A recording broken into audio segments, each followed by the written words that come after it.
الشیطان الرجیم بسم اللہ الرحمن الرحیم نحمدہ و نصلی علی رسولہ الکریم اما بعد۔ آج کا مضمون ہے غصے کو پی جانا اور معاف کرنا۔ اور دوڑو اس بخشش کی طرف جو تمہارے رب کی طرف سے ہے، اور دوڑو اس جنت کی طرف جس کا پھیلاؤ سارے آسمان اور زمین میں ہے، جو تیار کی گئی ہے ایسے متقی لوگوں کے لیے جو اللہ کی راہ میں خرچ کرتے ہیں، فراخی میں بھی اور تنگی میں بھی، اور غصے کو ضبط کرتے ہیں، اور اللہ جل شانہ محبوب رکھتے ہیں احسان کرنے والوں کو۔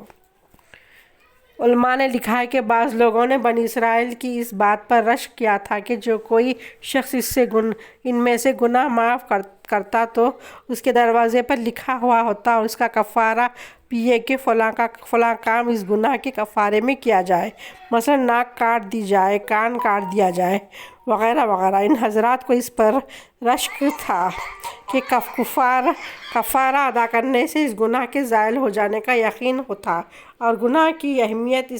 ان حضرات کی گناہ میں اتنی سخت تھی کہ اس قسم کی سزاؤں میں کو بھی اس کے مقابلے میں ہلکا اور قابل رشک سمجھتے تھے۔ ان حضرات کے جو واقعات حدیث کی کتابوں میں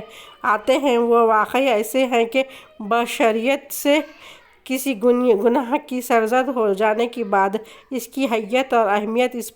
ان پر بہت زیادہ مسلط ہو جاتی۔ مرد تو مرد، عورتیں بھی یہی جذبہ تھا۔ ایک عورت سے زنا صادر ہو گیا،